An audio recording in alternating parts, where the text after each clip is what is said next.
and I'm a Master's of Public Administration student here at Cornell, and I'm joined by Anna, and we are both co-chairs for the Southeast Asian Graduate Council here at Cornell.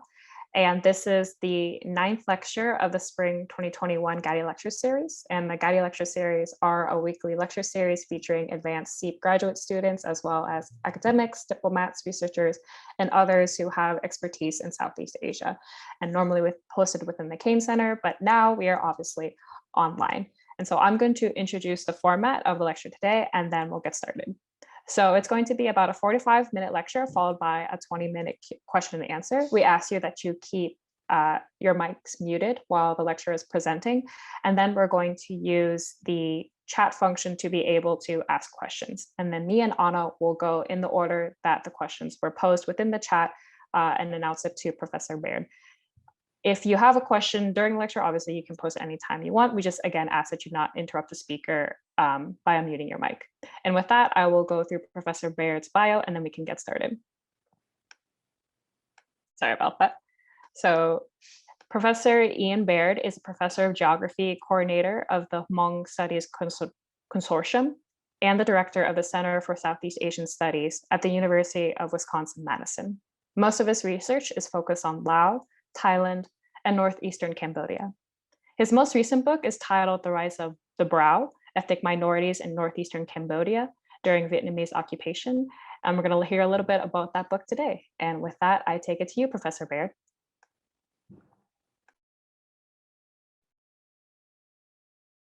Okay. Let me just get my timer started here. Okay, and I'll share my screen.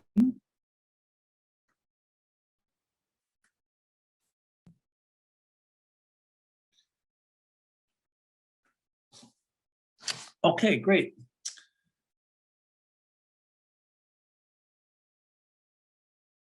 So today I'm going to be talking with you about my my book that came out in 2020, just as the pandemic was getting started. That deals with some research that I've been doing over many years in Northeastern Cambodia with ethnic Brao people and other minorities or indigenous peoples that are living there. So I will go through my research and the important aspects of it. So I think to start with, I should probably give a little bit of background about the Brao themselves. So the Brao are an ethnic group that is found in Northeastern Cambodia, particularly Ratanakiri and Taveng provinces, and also in Southern Laos, mainly Champasak and Adipur provinces. They're Mon Khmer or Austro-Asiatic speaking ethnic group that has in a number of subgroups, about 9 different subgroups. And they're people that live pretty close to nature. The area that I'm going to be talking about is here in the northeast of Cambodia, in Ratanakiri Province is the main area that I'll be discussing in my talk today. And that's the main place where I did my master's and my PhD research. So I've been working with these people actually since the mid-1990s. Over time, I've managed to learn their language. Also some of them also speak Lao as well, which I also speak. Here's one of the fellows I worked with a lot over the years. And he was actually from the Gawet subgroup. He's actually passed away now. In fact, most of the people I'll be discussing today have passed away, unfortunately. This is one of the houses of the Brao people in Ratanakiri Province in Taveng District, which is a district that's dominated by the Brao, which is actually in an area that's right adjacent to both Vietnam and Laos. So I'll be talking about those 2 countries a bit in my talk today as well. And here's another house of the Brao made of bamboo, because these are swidden cultivators that move around. And so they have historically made their houses in such a way that they can move them or rebuild them fairly easily in different locations as they move around within their territories. And this is Brao people playing gongs, which they historically have done in all kind of important social events. One of the important things about Brao people is that they tend to like to drink alcohol that they make themselves in these jars, and then they use bamboo straws to suck it out. And that's like a very important part of their social relations with within their own group and with outsiders as well. In fact, it was very hard to do interviews with these people if you weren't. They have a saying that says, you know, if your mouth is not wet, it's hard to speak, which basically means you're supposed to, you know, sitting around drinking from one of these jars is the best way to have conversations with them. And not only the men drink, but the women. It's the Brao have a very strong egalitarian view in relation to women and men. So they're bilateral, and they believe in basically equal rights between men and women. So women are able to drink just as much as men, as you can see here. And as I mentioned earlier, they're swidden cultivators, so they tend to do swidden cultivation. They move their fields around. This is a place that they were doing swidden some years ago, and 25 years before this, they had done swidden in the same location. So they move around to the same places. The forest grows up again, and they come back again to the same place. And they're animists in the sense that they, when they get sick, they often believe it's as a result of spirits that are causing them problems. And so they will sacrifice animals, usually chickens and pigs, domestic animals, to alleviate or to ask the spirits not to bother them. And the most important sacrifice that they do would be with a water buffalo. And so this is a case where they will kill a water buffalo, and it becomes a very important event. It's the most important events that occur within their communities are water buffalo sacrifices.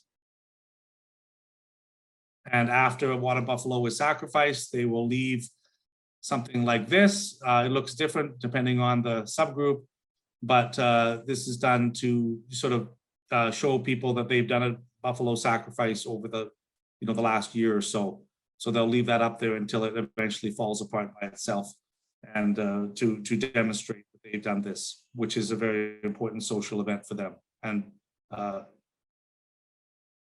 so, as I mentioned, I'm going to be talking about my book, The Rise of the Brao. And when I first started this research, when I was, basically I'd done my master's and PhD dissertation research on the Brao, but this book is not entirely based on my dissertation. It's actually part of my dissertation plus a bunch of additional information that I collected afterwards.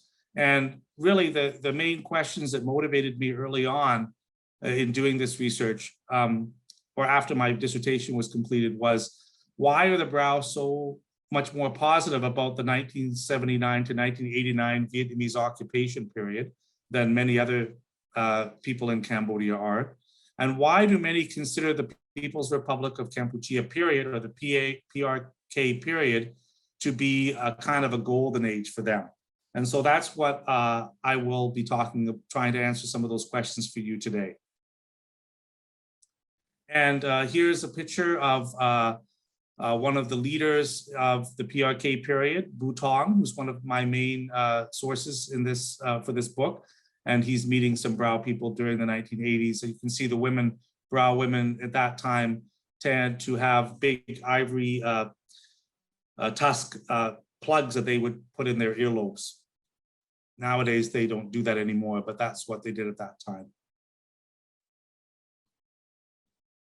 So I want to start off with a little bit of a quote from a Khmer student that was taken in 2002 that related to the 1979 to 1989 period of Vietnamese occupation of Cambodia.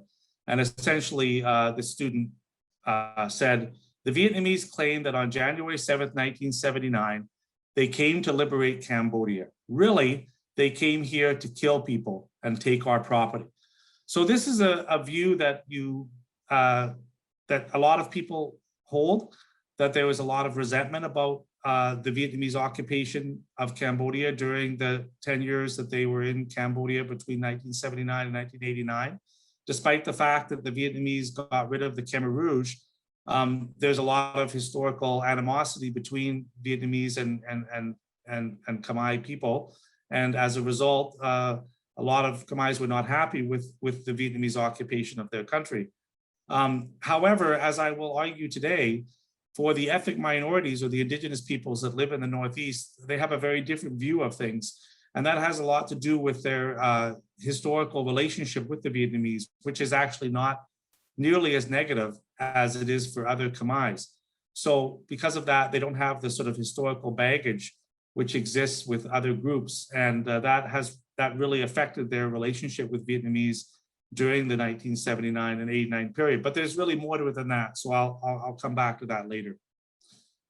So if we go back to the first Indochina War in the early 1950s, there were already some Brao people that were supporting the Vietnamese, the Viet Minh at that time, who were fighting against the French. And when at the end of after Dien Bien Phu and the French were defeated, and had to leave Indochina, including Cambodia, some of the communists who had been living in northeastern Cambodia actually they didn't have like a special area for the communists in northeastern Cambodia or in Cambodia more generally, and they actually went to Vietnam, into northern Vietnam, to live. And so a large number, and these people are known as the Khmer Hanoi, and they went in 1954. And some of them included key members, key informants for me for this book. And here's a picture in 1958 of some of those Khmer Hanoi in northern Vietnam, who they went to study in various subjects. And there were over 1,000 of them at that time. And they spent many, many years in Vietnam and gained quite a bit of education at that time. And there were no Brao that actually went, but there were some other ethnic minorities, and there was some ethnic Lao that went at that time to northern Vietnam. Meanwhile, in northeastern Cambodia during the 1950s and 60s, there was in the early in the 1950s, after 1954, the Cambodian government was involved in the sort of post-colonial nation building period, in which they were, and they were rather shocked when they came up to the Northeast and they realized that a large portion of the population there did not speak Khmer. They were ethnic minorities. The lingua franca in many areas was actually Lao, because this had been a part of Laos up until 1905. When it was transferred from Laos to Cambodia.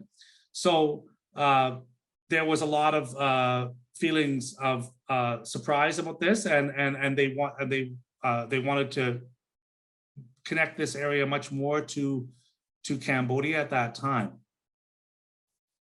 And so Norodom Sihanouk, who was the head of the government there after 1954, visited Ratanakiri a number of times and they created a term called Khmer Lu to speak, the upland Khmer, to speak about the people of the Northeast and to try to connect them more to the nation. And they also sent a lot of teachers up there to the Northeast to work with villagers to teach them how to read and write and speak Khmer. And so there was a kind of a Khmerization assimilation process that was kind of put into place at that time.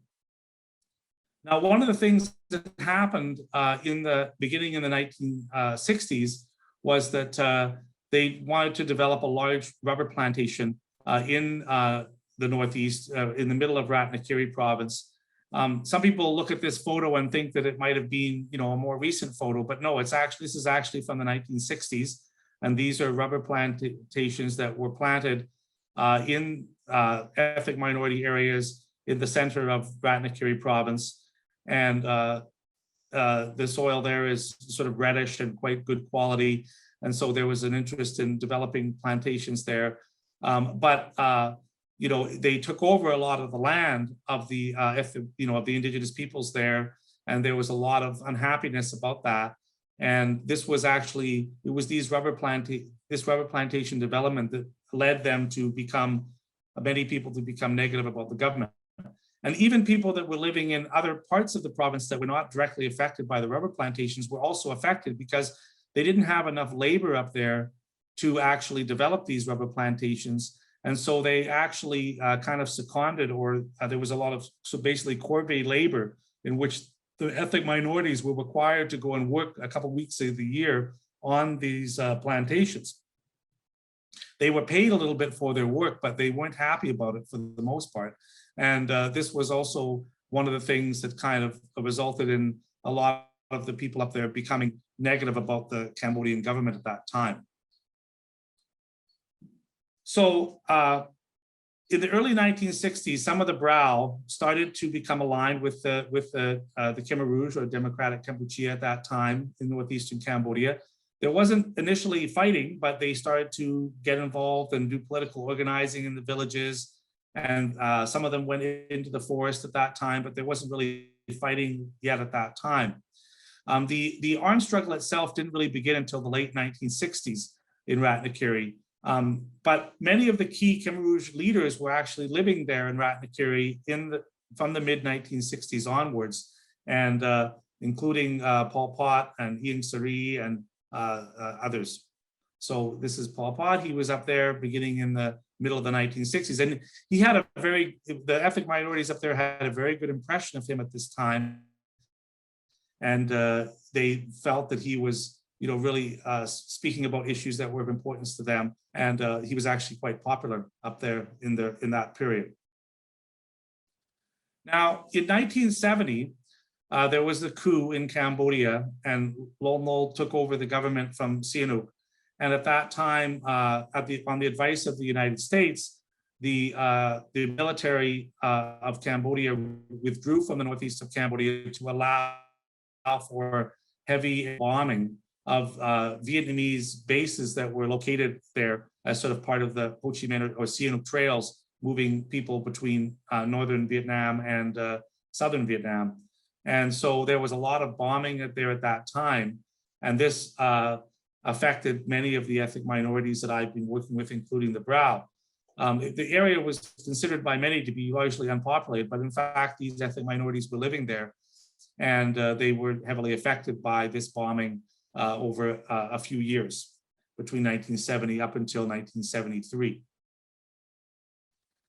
Now, during that time, after the area became a liberated area in 1970, and there was bombing there, but this was when many of the Khmer Hanoi began to come back to Cambodia from northern Vietnam, walking along the Ho Chi Minh Trail through Laos down to northeastern Cambodia. And they included the two of my main informants for this book, Vu Tong and Soi Keo, who are pictures of them here are in, there's a picture here of them together. They were very close friends as children. They went together. Soi Keo was Grung, so he was a ethnic Grung, which is a Brao subgroup. Vu Tong is half Lao, half the Buon, but he also speaks Brao as well. And many of them came back, but unfortunately, a lot of them were not trusted by the Khmer Rouge, because at that point, the Khmer Rouge was beginning to become more negative about the Vietnamese. And many of them were put into precarious positions. Some of them were purged, and many of them died during that period in battle, in difficult positions. It was a rather difficult time for them as well. So the Brao themselves, who were some of the earliest allies of the Khmer Rouge, started to become very skeptical of the Khmer Rouge after 1970, because the Northeast became a liberated area, not like other parts of Cambodia that were not liberated until 1975. And so they started to implement more draconian measures there after 1970, and that upset many of the Brao people who were not expecting that kind of situation. Like they were told that they had to eat together, they had to eat less food and things like this, and that wasn't. And then they started to purge some people. There were some people that were accused of being too close to the Vietnamese or maybe allies of the Vietnamese, and there was a few people that were killed. And the first Brao village fled into Vietnam in 1973. There were other Brao villages and Brao leaders that were also having problems at that time, but there was a long process resulted in them. They didn't initially leave, and it wasn't until 1975 that almost all the Brao population of the Taveng District and many of the people from other ethnic groups as well, minority groups, ended up fleeing from Cambodia as political refugees into Vietnam and also into southern Laos. And because they were so close to the border, they were able to basically get away. And basically the whole population, whole villages, so men, women, children, older people, everybody went. And it took them a few months actually to make the journey by foot. And there was some fighting along the way. Some of the Khmer Rouge tried to catch up with them to stop them from leaving, but they were able to get away eventually. So it was ironic that they were so early supporters of the Khmer Rouge, but they actually left Cambodia just as the Khmer Rouge was taking over the country in April 1975. And many of them ended up in Vietnam, and then about half of them ended up in southern Laos as political refugees in 1975.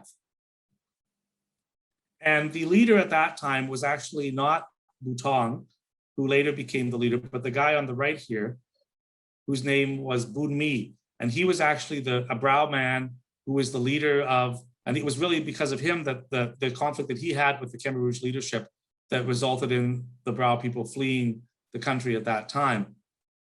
And unfortunately, though, he had been injured earlier and seemed to have some kind of, it's not exactly sure what it was, but he became mentally ill during the time he was in Vietnam, maybe even starting before he went to Vietnam, and it gradually got worse and worse. And so eventually he ended up being hospitalized, institutionalized in Vietnam for the rest of his life and was no longer the leader. And Butong kind of took over from him after that. But he was really the early leader of these Khmer Rouge people that flipped over to the Vietnamese side, after 1975. But as I mentioned, Butong, who's on the left here in this photo, speaking with Vietnamese advisors, he became really the leader of the ethnic minorities that fled, which were mainly Brao people, but also included some Thampuan. There were some smaller numbers of Lao and some other Brao subgroups like Grung were also there as well. And there's him with another Vietnamese advisor in Vietnam. And crucially, on July 7th, 1977, so it's well remembered by many because it's the 7777, many Brao refugees at Yapok, which was the place that they were located in after they fled to Vietnam, began to be organized by the Vietnamese military to potentially enter Cambodia and remove the Khmer Rouge from power. And so they were recruited by the Vietnamese, trained and armed by the Vietnamese, and then also they went and got other Brao people that were living in southern Laos to join them in Vietnam to sort of create an army of resistance of people that originally came from Cambodia but were against the Khmer Rouge at that time. And so this happened. The situation intensified between the Khmer Rouge and the Vietnamese government. Finally, on December 31st, 1977, the Khmer Rouge severed diplomatic ties with Vietnam. And by April 1978, Radio Hanoi was encouraging the Cambodian people to rise up against the Khmer Rouge. And training and arming of these ethnic minorities in the Northeast intensified.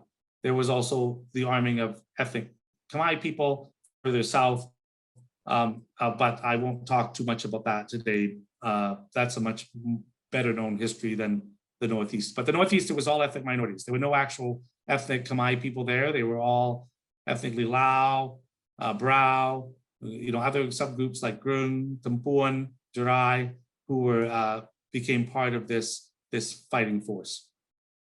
And here's a picture of some of them training in the Central Highlands of Vietnam in 1978. There's another photo of that. So on November 25th, 1978, they officially formed the United Front for National Salvation of Kampuchea. And that was the political organization that included 62 pre-Khmer Rouge Party members of the Cambodian Communist Party. And 18 of those 62 were ethnically Brao. So you can see that ethnic minorities actually had quite a strong role in the early construction of the party under Vietnamese influence in the late 1970s. On November 30th, the group's leadership was actually chosen at a meeting in Ho Chi Minh City in Vietnam. And then the official announcement of the party of the United Front was actually made by Heng Samrin in Snol on December 2nd, 1978. They actually sort of moved from Vietnam into Cambodia, made the official announcement, and came back into Vietnam. And Le Duc Tho was the most senior member of the Vietnamese government who was present when this was happening and was sort of overseeing the creation of the United Front at that time. And here's some of the leadership, early leadership. There's some Vietnamese advisors here. You can see Butong on the far right. You can see Bun Mi, who is already a little bit mentally unstable, but is still the official leader early on at that time. And then you've got Soy Gale also in the front there. And there's there's some others that were also involved in the early party meeting to set up the political basis for the resistance against the Khmer Rouge. And here's Butong making some radio announcements on a local communication system that was in Central Highlands at that time. So on December 22nd, 1978, the People's Army of Vietnam, or PAVN, attacked Cambodia from Vietnam, about 150,000 soldiers. And the Cambodian refugees, including the ethnic minorities living in the Northeast, played a rather minor role in the attack on the Khmer Rouge because there were relatively few of them. They only had about 500 soldiers. They actually claimed that there were more than that for political reasons, but the reality was there was probably only about 500 soldiers at that time that were in the ethnic minority groups. And actually, the Vietnamese didn't want these people to die because they had plans for them once they had taken over, gotten rid of the Khmer Rouge, that these people would help to lead the new government. So they actually had, in many cases, 10 Vietnamese soldiers protecting each Brao soldier to prevent them from dying in battle, so that they would be available after the initial attack to help to run the government. So the Vietnamese were fairly effective in taking over, getting the Khmer Rouge out of power. And by January 7th, 1979, the country was more or less under Vietnamese control. Most of the Khmer Rouge had fled to the northwest, to the border with Thailand. And there were also some other small forested areas where certain remnants of the Khmer Rouge were also still active. So actually, before they even entered into Cambodia in late 1978, they had already created 4 brigades made out of mainly Brao or other ethnic minorities soldiers in the United Front, and each of these had about 100 soldiers each. And they actually assigned each of these brigades to, they were very small brigades, to each of the provinces in the Northeast. And that included Ratanakiri, Mondulkiri, Sumtrang, and Previher. And Kampuchea, which is sometimes also considered to be the Northeast, was not included at that time as part of the Northeast. It was initially, but they removed it because they didn't really have enough soldiers to deal with it. So they was really dealing with these 4 different provinces. And they also chose a number of civilian leaders from this group who would take on positions once the Vietnamese had removed the Khmer Rouge. So the government was really already decided on even before the Vietnamese entered into Cambodia, which is something that a lot of people don't realize. So they were already sort of chosen before that. And then, when they were successful in taking over Cambodia and getting the Khmer Rouge out of there, and really they had done that because the Khmer Rouge had been so brutal with the Vietnamese along the border and had done a lot of atrocities, and attacked villages inside Vietnam and caused a lot of trouble. The Vietnamese really weren't looking for a fight, but they were actually quite, they tried to quite hard to not have hostilities with the Khmer Rouge, but the Khmer Rouge were really, intent on getting back what they considered to be historical territory of Cambodia in the Mekong Delta in particular. And so there was a lot of atrocities done. And so that forced their hand, and that's why they came in. And so this is a picture of a lot of the leadership within Cambodia, including, you can see Butong sitting down there on the lower left, and a lot of other Khmer leaders that were sort of in the central government. These were not mainly people that were in the Northeast. This was a photo from Phnom Penh after they'd taken over. And here, by that time in 1979, you had a situation where Laos, Cambodia, and Vietnam were all sort of under very closely aligned governments.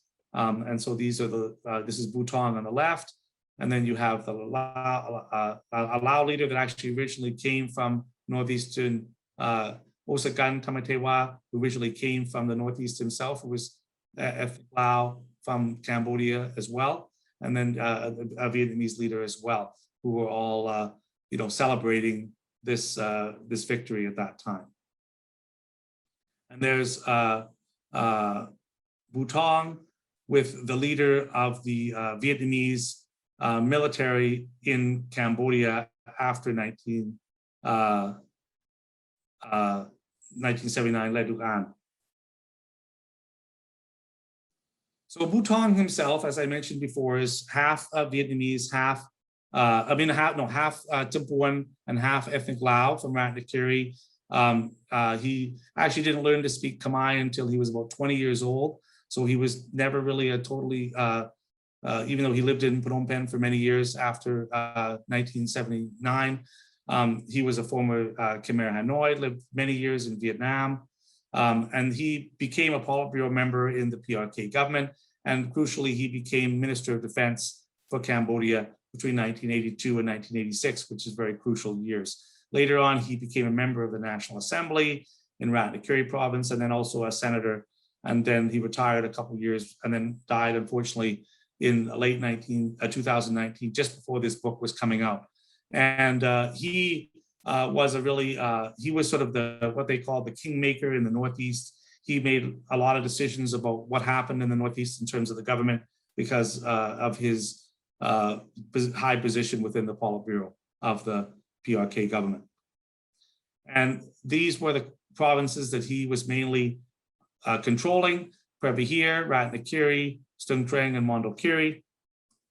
And he put most of these ethnic minorities, people he'd worked with in leadership positions as the governors, as the party secretaries, as the military leaders of all 4 of these provinces. And most of them were Brao or other related ethnic groups. So this is Kam Len, who became the party secretary of Ratanakiri. And these are some of the soldiers, the Brao soldiers that a lot of them got quite good positions after 1979 because they were trusted by the Vietnamese, because they had gone against the Khmer Rouge earlier, but they were also pro-communist. So they were obvious people that the Vietnamese could trust, and they put them into high positions of power, even though many of them didn't speak much Khmer, and even some of them who became governors and deputy governors even needed translators when they went to Phnom Penh because they didn't actually speak Khmer very well.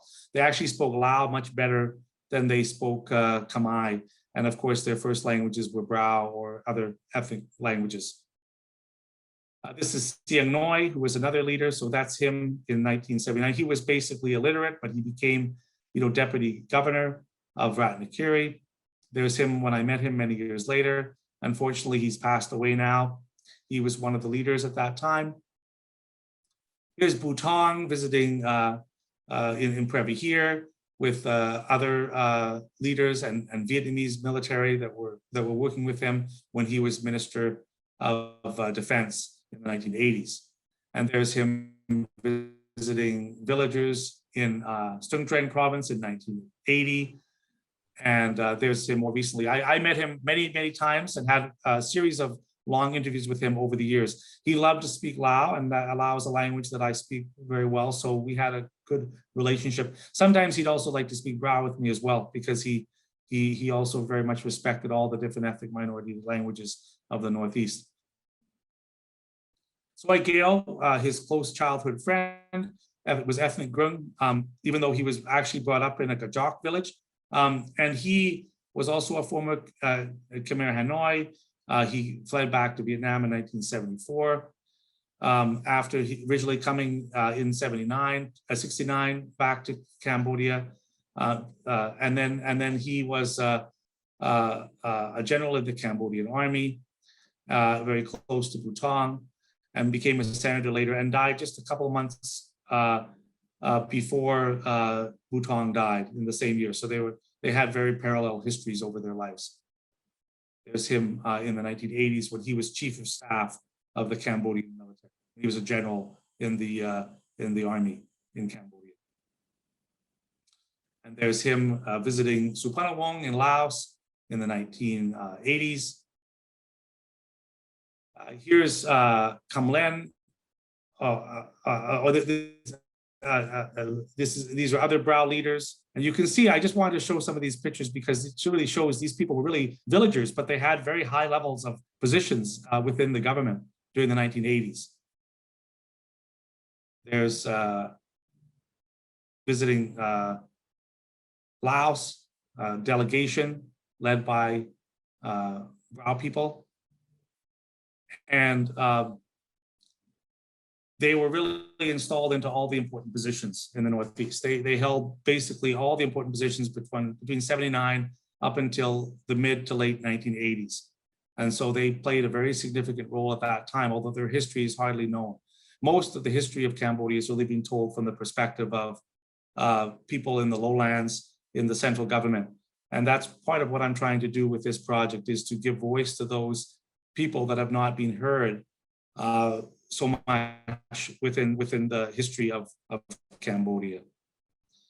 Here's one of the very important members. He was the governor. His name was Yakun, and I worked very closely with him. I met him in his village, actually, in the early 2000s when I started doing my master's research. He had returned by that time to his village and become a regular villager again. But he had been the governor and party secretary in Previ here during much of the 1980s. And so this is when I started, and there's him when I first met him in the 2000s, and he sort of reverted to his previous life in the village. And he was one of the people that helped me a lot to learn how to speak Brao, because he also spoke Lao. And so he helped me to learn to speak Brao. And then once I learned to speak Brao, then he refused to talk to me in Lao anymore. And then we just spoke in Brao all the time. But unfortunately, he passed away some years ago, but he was able to tell me a lot of the stories of his life and the positions that he held when he was in the 1980s. And here are other senior Brao people who were involved with that in the who held important positions in the 1980s. Here's another guy on the left, is Nget Ngon, who was he was the governor of Mondulkiri Province. He's also Brao, and I spent a lot of time with him. He's very old. He's one of the last who's still alive, lives in Taveng District now in Ratanakiri Province. Here's Kam Juang, who is the military leader of Mondulkiri Province. He insisted on having his picture taken together with one of the ancient jars that they drink alcohol from in his village. And he's also reverted to being a regular villager in Ratanakiri Province. And I spent a lot of time with him as well. And here's him and some of his Brao colleagues doing animist ceremony in one of the villages. There's him in his house, his bamboo house, smoking his pipe. Kampai was another military general, another Brao man who played a very significant role. He became the head of the military in the northeast of Cambodia, even into the 2010s. And so he retired relatively recently. He's now moved back to Ratanakiri Province. He was living in Stung Treng for some time when I first interviewed him, but now he lives there. He's also one of the last who's still alive there. His Duran, who was the deputy military chief in Prebihir Province during the 1980s, and he's now also back in Ratanakiri. So the capital of Ratanakiri initially was actually in Woonsai, which is next to the Saisan River. But in the 1960s, it was relocated to Lompat, which is on the Shrepok River, which is sort of, and then actually the present capital, which is in Ban Luang, which is in between the two, wasn't actually created until 1980. And so in 1980, people started to move from the rivers to the central part of the province, to the present day capital. So that was sort of created by all these ethnic minorities who decided to have a capital that was sort of in the middle of the province rather than one side or the other side. And here's some of those leaders, mainly Brao, almost all ethnic minorities in 1979. There's another one in Woonsai. This is before they moved the provincial capital to Ban Luang. And there's another one in beginning of 1980 when they were just taking over in Woonsai. These are just some pictures to give you a sense of what it was like at that time. And then, they had to redo everything. So like when they came in, the Khmer Rouge had destroyed the education system. So they had to start the school system from scratch, basically. So these are some of the early schools that were established. And gradually over the 1980s, they expanded the education system. Initially, there were hardly any schools that they could open. They didn't have teachers. Sometimes they'd get teachers who had, finished grade 2 to teach other students who were studying grade 1. So that was, that's how they started. It was from very, very low level and gradually built up over time. I explain all this in much more detail than I'm able to do in my book.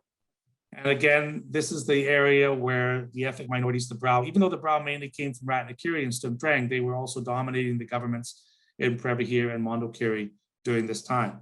But nowadays, there's hardly any Brao in Prebihir or in Mondulkiri. They've all basically moved back to Ratanakiri or Stung Treng. And here's some of the leadership coming up to visit Ratanakiri in the early 1980s. This is Pen Sawan, who was the prime minister at that time, with sort of greeting the Vietnamese military, who were sent there to try to deal with the remnants of the Khmer Rouge at that time. And really, a lot of friendship between the Vietnamese and the ethnic minorities of Ratanakiri really developed during this period. As I mentioned earlier, the ethnic minorities, they didn't have much education. A lot of them didn't speak Khmer very well. Most of them had never been to school. And so they really needed the Vietnamese, and they were much more tolerant of the Vietnamese and were very happy for their support in a way that wasn't the case in many other parts of Cambodia. And so the relationship, the advisors that came from Vietnam were generally quite well behaved in the Northeast, and the people that I've interviewed were generally very, very happy with their behavior. Who they were living under quite difficult conditions, and yet they were, doing a lot to try to help out the people there, and that was mainly quite appreciated by the ethnic minorities, which is a very different impression than you get in other parts of the country when you talk about the 1979 to 89 period, which is often considered a kind of a dark age in Cambodia during that Vietnamese occupation period. But in the Northeast, especially among these people, especially amongst the Brao, they are very appreciative. And of course, part of that was because they were given a lot of these very senior positions that they would never have imagined that they could have had previous to this time. And so it really was their golden age. And a lot of them went on study trips to Vietnam to learn about things. Some of them went to study actually Khmer language in Vietnam because there wasn't many opportunity. There was still a lot of unrest and civil war within Cambodia at that time. This is a picture of many of the leadership in Vietnam on a study trip in the early 80s. Women were also elevated during this time, including many ethnic minority women, indigenous women. This is Janette, who's a friend of mine. She's actually was illiterate at first, but she was sent to study in Vietnam, and then later she became the head of the women's union in Ratanakiri Province, and now she's a prominent NGO person in the northeast of Cambodia, and she was able to gain quite high position during this time. And, as I mentioned before, the Vietnamese advisors, they were assigned to all the different departments, all the different parts of the military to support them. And this was not seen by the people of the Northeast as an imposition. This was seen as an important help. And many of them were senior cadres coming from different provinces in the South, particularly Binh Dinh province, but also others. Some also came from the North. And these advisors, many of them spent many years supporting the governments there and were generally, appreciated for their effort. A lot of them didn't speak Khmer or the local languages, but they had translators that helped them. And they mainly returned to Vietnam just before the military of Vietnamese left the country in 1989. And here's a picture of Vietnamese advisors and translators working with some of the ethnic minority leadership. The two on the far ends, they're Vietnamese translators, and then the ones in the middle are ethnic minority leaders in the northeast of Cambodia. Three or four of them or two of them are Brao subgroup people. Two of them are Lao, but even one of the Lao actually speaks Brao very well. And here's again a photo of Vietnamese advisors, meeting with the leadership within the PRK that were ethnic minorities. They had a pretty good relationship. And here's another photo of these people. You just see this picture and you think they were all just villagers. Well, actually, there's a picture here of Vietnamese advisors. There's the governor of Previ here. There's the deputy governor of Stung Treng. These were senior government officials who really were just villagers, and then they were just elevated to these very high positions. The one on the not the far left is the Vietnamese advisor. The one next to him is an ethnic Brao man named Kam Duong. He was deputy governor in Stung Treng. When he went to Phnom Penh, he had to have a Khmer translator because he didn't really speak Khmer very well. But I met him because he spoke Lao very well, and he also spoke Brao. And when I first started working in the 1990s in Ratanakiri, he was actually my translator, translating Lao to Brao. That was before I learned Brao later on. And there were really very close relations to Soy Gale and a Vietnamese counterpart in the 1980s. And also many of these ethnic minorities for the first time went to Europe on study trips. They weren't educated enough to go for long-term educational, but there was more like exposure trips. The shorter trips that they went to different times in different countries. Soviet Union, East Germany, Czechoslovakia in the mid-1980s. And here's a picture of Bhutan with Pham Minh Dong, the Vietnamese leader, and Thia Ban, who became the Minister of Defense after Bhutan was. And here's Bhutan and some of the leadership of the Cambodian military in the Soviet Union in the mid-1980s. And here's a bit later in the late 1980s, some of the people going to actually France at that time to study different, or to get exposed to different aspects of development at that time. Here's another picture of that. They were visiting some hydropower dams at that time. So by the late 1980s, almost all the Brao in the civilian government, in Mondulkiri and Previ here had been replaced. The government was, they returned to their villages, and they mostly went back to Ratanakiri.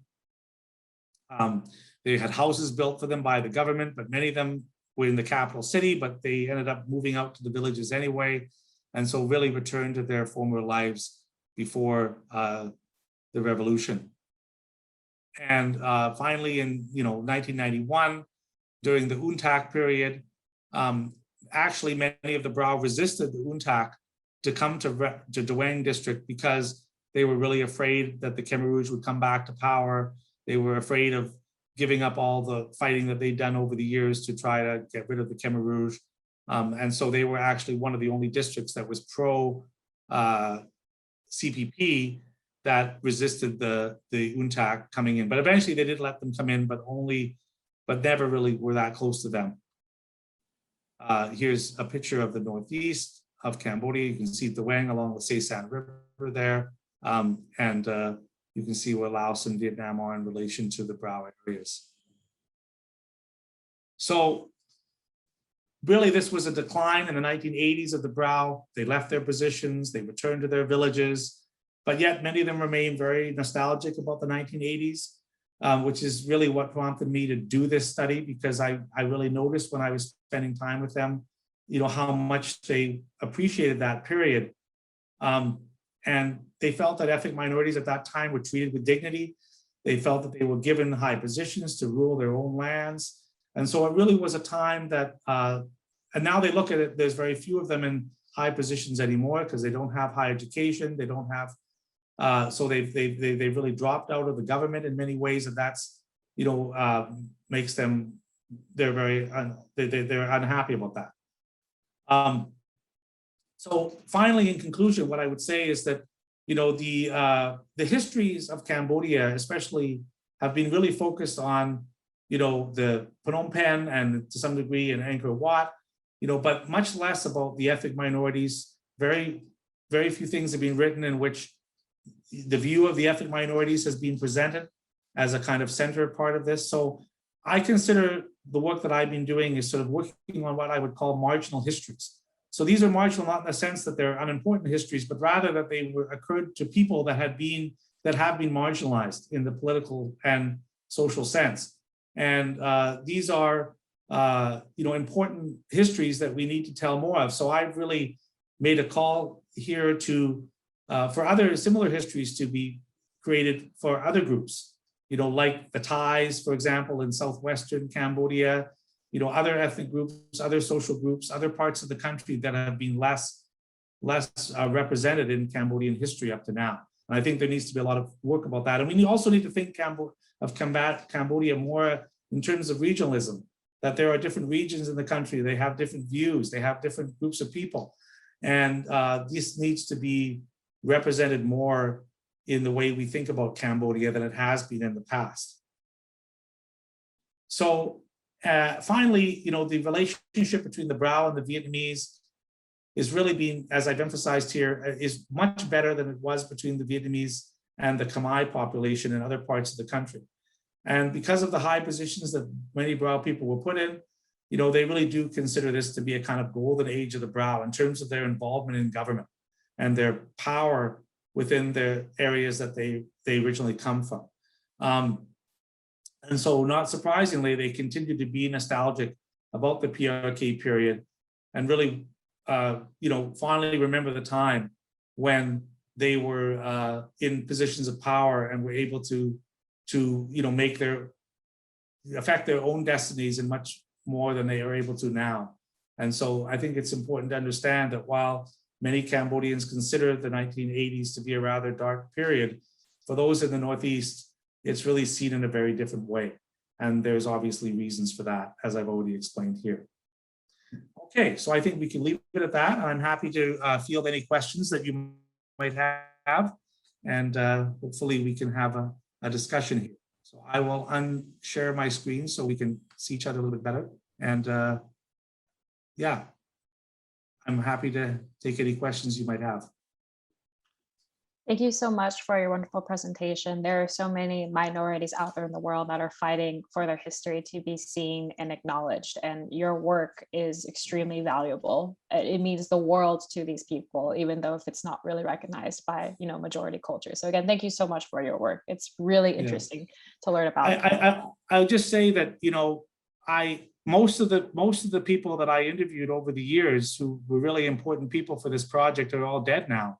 And, it was really oral histories. It was very little that was in the written record. And so I had to really go out and talk with them and, over many years, collect information from them. And so I'm really glad I'm able to do this, because their history was really at risk of being kind of lost, because a lot of the key people have now since died since I did all these interviews over the years. And that's a really good point. And who knows how many voices and cultures have been lost because we weren't able to go and do that. I guess while we're waiting for questions, I have a few of my own. Oh, sorry. Actually, Thamora, you have the same exact question that I do, is what does the younger generation know or say about the 1980s? Yeah, that's a great question. I mean, I think it depends on, not everybody feels the same way. I think that the younger generation, they often know a little bit about that past history. They don't know as much as their parents did, but some of those ideas have been passed down orally to them, and they do remember. They do know that their parents, grandparents, uncles, other members of their community were in these high positions, in the 1980s, and so they do lament the fact that their generation isn't able to have those kind of positions in government. And so it's the comparative aspect, the fact that they were represented so well at that time and they're so poorly represented now. It does give them a sense of going downhill, for them, right? And so this is something, even though they didn't experience that period, many of them are kind of nostalgic to that period as well, because the reality is that the reality is that they don't have the type of power. Now Cambodia recognizes indigenous peoples. They didn't at that time. So you would think that in many ways, these people would be more empowered now because of their recognition of being indigenous than they were then. But that's actually not the way most people see it, because they actually had more power then when they weren't recognized as indigenous as they do now, even though they're recognized as indigenous, which is a kind of a unfortunate irony of history, because now they are recognized as indigenous, but they don't have their own people in the leadership positions in the government, in the local government. They're all Khmer people now. They're all people mostly from other parts of the country who have moved up there and are now responsible for governing them. And many of them wish that their own people were in higher positions. Thamora, you wanted to ask a follow-up question? Oh, can you now unmute yourself? Let me check. Oh, you're muted. I think you should be able to now. There we go. And permission given, yay. So I'm wondering if the recognition of being ethnic minorities, sort of results in this kind of tokenism. When you think about China's approach to ethnic minorities, that doesn't, being designated a minority actually doesn't translate into power necessarily at all. It sort of reinforces the marginalization. And I guess I wonder, when the Brao talk about this history, is there any sort of sense of, oh, we should get more education or organize ourselves or do something to reclaim it? Or is it really just kind of a lamenting the loss? Right. There's some lamenting, and then there's also, an effort to try to gain more education, because the only chances of them being able to get into government is if they have a high enough education. So you do see a higher number of ethnic minorities in the Northeast now graduating from high school. When I first started this research, there were hardly anybody graduating from high school in the Northeast. So that's changed a little bit. But as you may know, to get high positions in Cambodia, you often have to pay somebody some money. And that's something that they don't have. They rarely have the money to do that.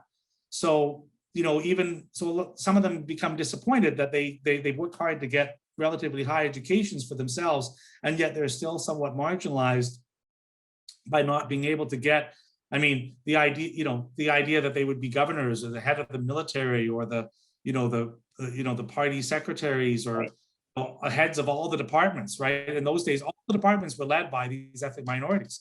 And so that's something that they can't even get close to achieving at this point. Sure, because there was a purity to that period that can't be reclaimed, right? Where there were these you know, people who had kind of escaped and fought back, but were put into positions of power when they weren't really in a position to then monopolize business because of that power, because there wasn't any business. There wasn't, you know. Right. I mean, they if you think of it from a kind of educational perspective, you could say that they weren't really qualified for those positions, but politically they were qualified. That was seen as important. And they were actually socially very much accepted by the local populations because they were, you know, they were of those populations. So they had some skills, local languages. So they were very approachable by other members of their ethnic groups. And, you know, people appreciated that a lot. Nowadays, it's very hard for them to access, you know, government more generally, and they're degraded and they're discriminated against. You know, the Vietnamese were very purposeful in terms of, you know, trying to make sure there wasn't ethnic discrimination against them. You know, there was a lot of policies, and even though nowadays you've got things like indigenous people stuff, the people feel that there's more discrimination now than there was. And so, you know, it's very sad for many of them, right? They look back at this period and they really wish that they could have something similar again. Is political power in the province all by appointment or centralized, or are there elections where they could mobilize? Well, most of the people are appointed from I mean, they have the member of the National Assembly from Ratanakiri is elected, and he's actually Butong's younger brother, and he's still there. Mm-hmm. So there's still a few ethnic minorities in positions, but they're getting older and they're going to be gone soon. The last of them are going to be out before long. But yeah, most of the positions are appointed from the central government. Thank you so much, Samora, for the question, and Professor Baird for your answer.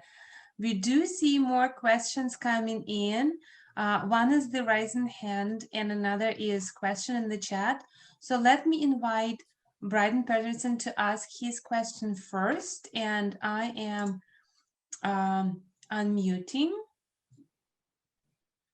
And Hi, thank you. I actually have two questions, if that's all right. So the first is, how today do Cambodians view the Brao and other minorities from the Northeast? Given, is there the same type of disdain that they have for the Khmer Rouge due to like how they were inserted into the government positions by the Vietnamese? And the second question is, what is the legacy of the US bombings in the Northeast for these minority groups? I know it's a continuing issue in Laos, for example. Yeah, thank you. So the first question, I mean, actually, most people in Cambodia don't really even know that this happened, that there were all these ethnic minorities in these senior positions in the Northeast. So I don't think there's much resentment over that, but because mostly just don't know it. I mean, the history of the Northeast is not only not well known internationally, it's not well known in Cambodia either. You know, I mean, this, you know, it hasn't been told that much. And so there's not, you know, these are, you know, the ethnic minorities make up a very small percentage of the population of Cambodia, and they live in a remote part of the country. They're not that well known. They're often sort of stereotyped, and most Cambodians have never encountered these people. And they only sort of know them maybe in terms of some things they've seen on television or something like that, which are usually very simplistic depictions of them. And so, you know, they are now recognized in the government as indigenous peoples, which is Cambodia is one of the very few countries in Southeast Asia that does that. And that was almost kind of an accident through the land law. They allowed communal land titling for people of indigenous people. And so that was what resulted in indigenous people being recognized in Cambodia. It's not actually in the constitution, but it's through the land law. And so, you know, in some ways, you know, you know, there has been some improvements in education, you know, and things like that, but mostly the vast majority of Cambodians don't really even know who these people are, and they don't really understand much about them. And there's very little education in the country about these groups. And so, but they are recognized. There is an attempt to kind of conceal who they are, you know, within the country, but they're nearly not that well known.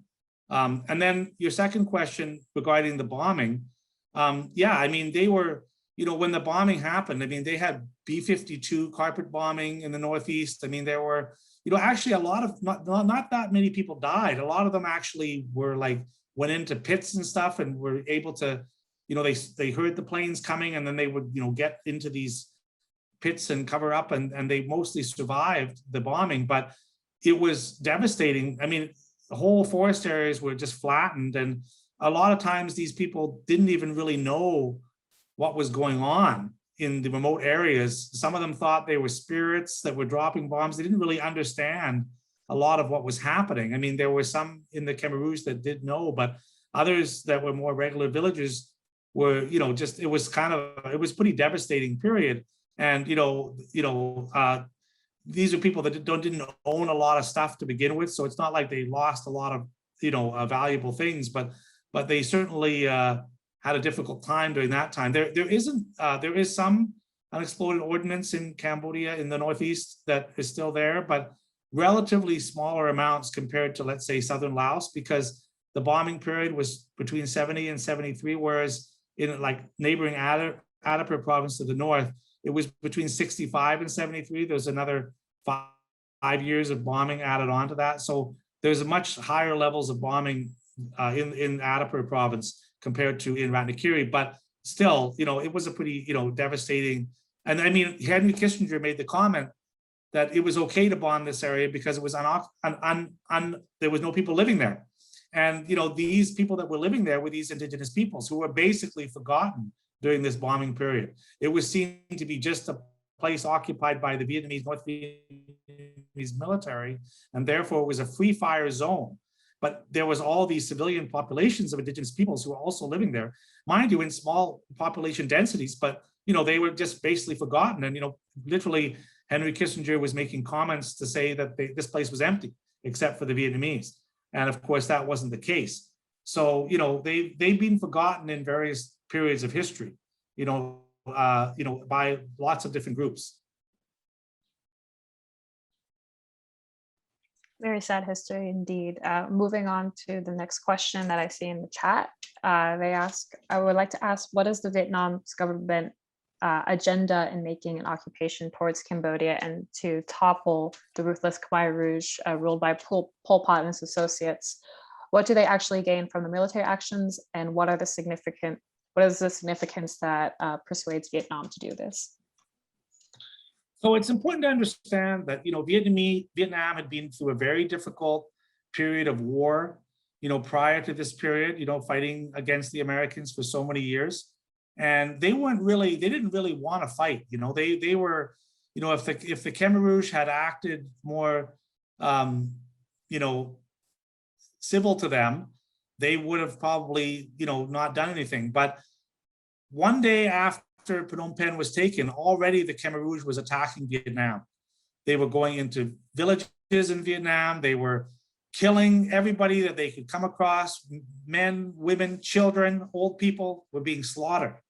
And many in the central government of Vietnam didn't want to believe this was happening at first. So they tried to play it down because they didn't want to have a fight, but as time went on, it became more and more obvious that this was escalating.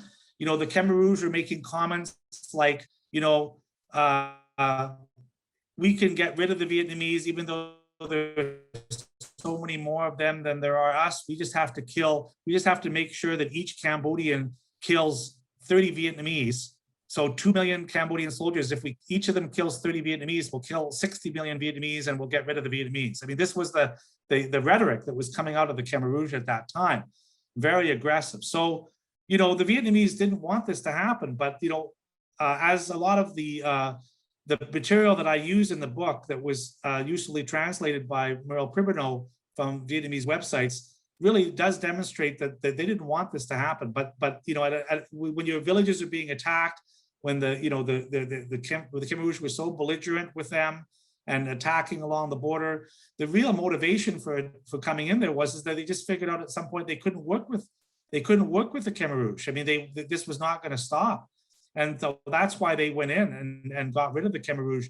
This was not something they wanted to do. And then once they got rid of them, they had sort of retreated up to the border with Thailand. If they had left, the Khmer Rouge would have returned again. and then it would have even been worse. So that kind of forced them to stay there for much longer than they wanted to stay there. I mean, this was a economically devastating situation. It also caused so many countries in the world to isolate Vietnam because of their occupation of Cambodia. I mean, this was not good for them. It was economically devastating for Vietnam at that time. And a lot of, Vietnamese soldiers, died, during this period in Cambodia. I mean, there was terrible fighting and a lot of people were killed. And so, I mean, Vietnam suffered a great losses, really.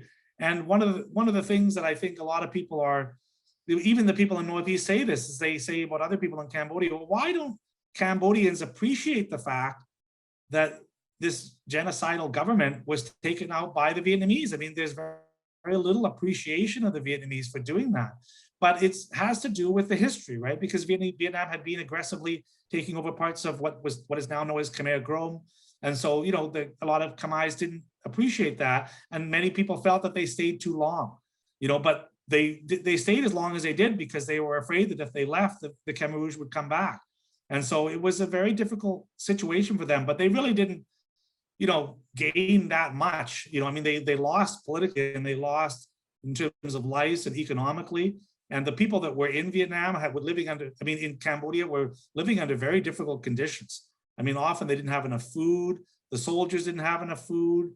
It was very, very tough for them at this time. So, I think that's a part of the story that isn't really also told that much. And I spend a fair bit of time in the book talking about this as well. Thank you. Let us proceed to the next question. It's in the chat coming from Prekdi Borami Pong. And the question goes as, thank you for your great presentation. I have two questions. First, it is not quite clear why Brao joined hand with the Vietnamese and the Khmer Hanoi. What I learned is that Khmer Rouge also treated the indigenous people better. Pol Pot even considered them as the original Khmer and used them as his own bodyguards. It will be great if you can explain a bit more. Yes, the second question is your book is about the rise of Brao. So where were the rise of other indigenous groups? It seems like they were happy in terms of self-governance. Sorry, I need to scroll. Self-governance in the region. But do you agree that they also upset because they were given education enough to catch up with the Khmer? So that's why they were, okay, maybe it's not given enough education enough to catch up with the Khmer. So that's why they were excluded after the 1991. Thank you. Yeah, no, these are great questions. And I'll tell you that a lot of it had to do with geography. I'm a geographer, so I take geography seriously. And this really was a lot about geography. So the Brao were close to the Khmer Rouge early on, but where they're living is right near the border with Vietnam and right near the border with Laos. And so it made it possible for them, when draconian policies were put in place by the Khmer Rouge, for them to escape as a whole ethnic group almost to Vietnam and Laos, which was not possible for other people from other ethnic groups. So for example, the Thampuan ended up having a lot of leadership positions within the Khmer Rouge, including in the 1980s. So the Brao were sort of dominant in the government. The Khmer Rouge, the Thampuan were dominant in the Khmer Rouge. And a lot of the Drai were similarly dominant in the Khmer Rouge. And most of the bodyguards you talk about were actually Drai, not Brao. And so it's partially geographical. If the Brao had been located farther away from the borders, they wouldn't have been able to escape, and they wouldn't have been elevated to the positions that they ended up being at. It's partially, and so that's why there's a different situation for them compared to, people consider that during the Khmer Rouge period, the Drai were pretty dominant, and then after the Khmer Rouge period, the Thampuan were pretty dominant in the Khmer Rouge, and the Brao were more dominant in the PRK government. So, but this was largely geographical. Certainly Pol Pot and his people were very close to the Brao early on, and also did, as you mentioned, as the questioner mentions, consider them to be like base people, people that could more easily become socialists because they hadn't passed through the sort of capitalist periods like other people in Cambodia. So they were considered to have a lot more potential as socialists. And but when they started using draconian measures against them in the early 70s, then it was really the conflict that Bun Mi had with some of the Khmer Rouge that resulted in everybody else fleeing. If he had not had that conflict, things could have been very, very different as well. So it's partially an accident of history, it's partially geographical, but that's that's basically the answer to that. The second part of it is I'm just looking at the question here on the chat.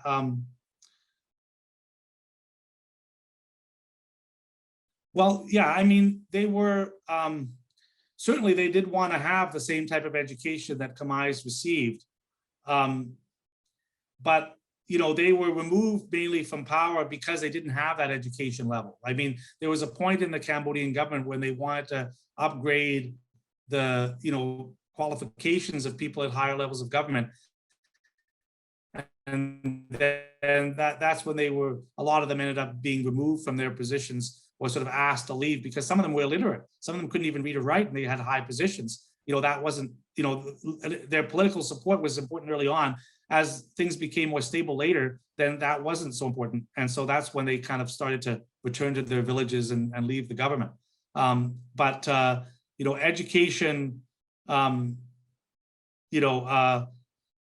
I don't think they've been excluded from education afterwards. I think it's more due to their economic and social circumstances that they haven't had as much education than it's because they were specifically excluded by the government. The Butong was in the Politburo throughout this whole time, and he always tried to support ethnic minorities, but they were just living in a part of the country that was much less developed, had much less economic resources. People had very low levels of education to begin with, and so they were starting from a very low level of human resources, in kind of the sense of formal education.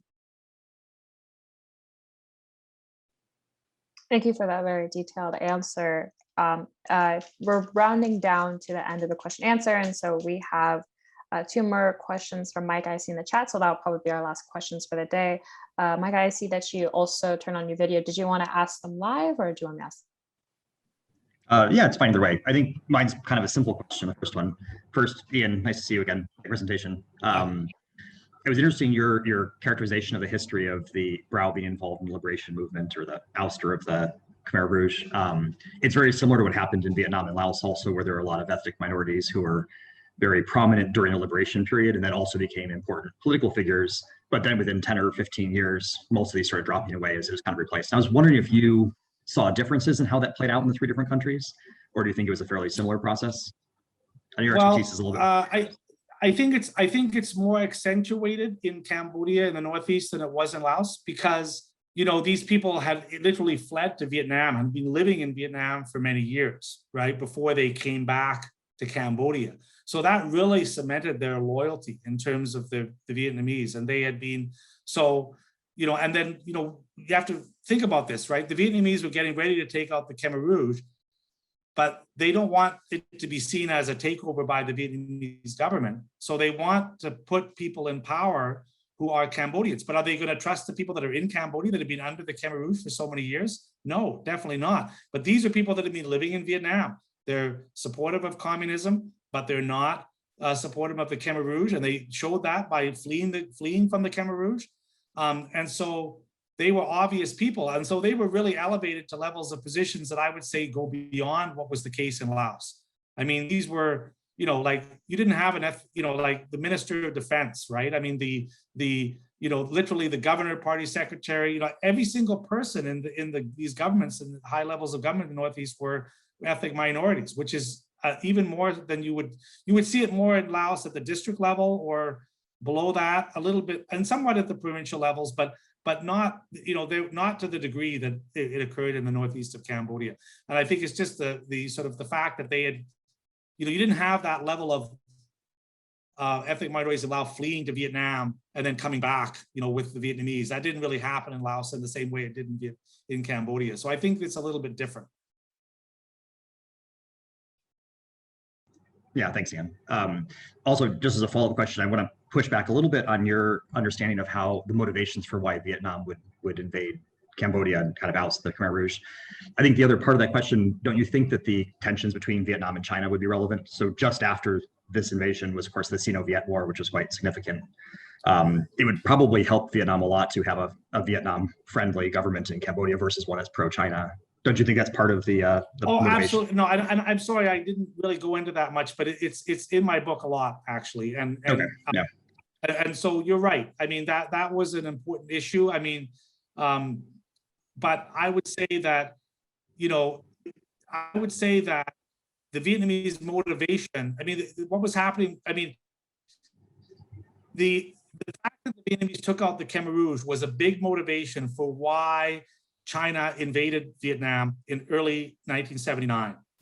But I think it's less of a motivation for why the Vietnamese took out the Khmer Rouge, right? I think it was more that happened, and then the Chinese. I mean, also it was the way that the Vietnamese were treating the ethnic Chinese in southern Vietnam was another big part of the story.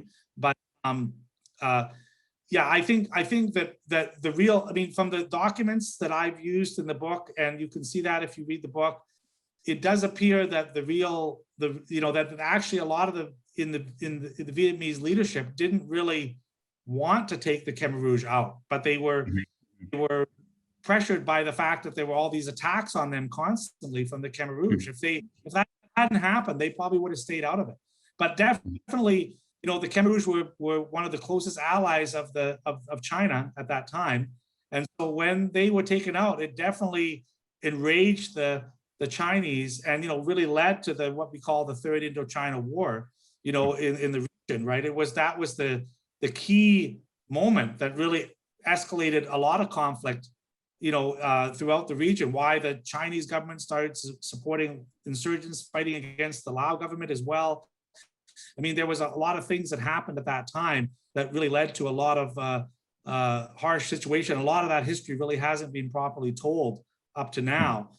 But, definitely China was a huge part of this story, definitely. And I'm sorry that I make that clearer earlier on, but I definitely agree with you on that. Yeah. Then I will read the book. Apologies. And with that, I believe William Sage has a great concluding comment. Another excellent presentation. I'm glad I read your book before his presentation, and good luck in your current research trip. And everyone, you should all buy his book and read it, because that was an excellent presentation. And I very much enjoyed it, and I'm sure everyone else very much enjoyed it as well. And with that, I close today's Gatty session. But our last one is next week, the very last one of spring 2021, and then you're never going to see me and Anna ever again. And we're going to turn it over to the new co-chairs. But next week is one of our own, Cornell recently graduated PhD, and it's going to be on configuring the future in Vietnamese Francophone. So again, thank you so much, Professor Baird, for your wonderful presentation, and I hope to see you all next week for our final lecture of the Spring 2021 series. And greetings from Thailand. Okay, bye. Bye-bye.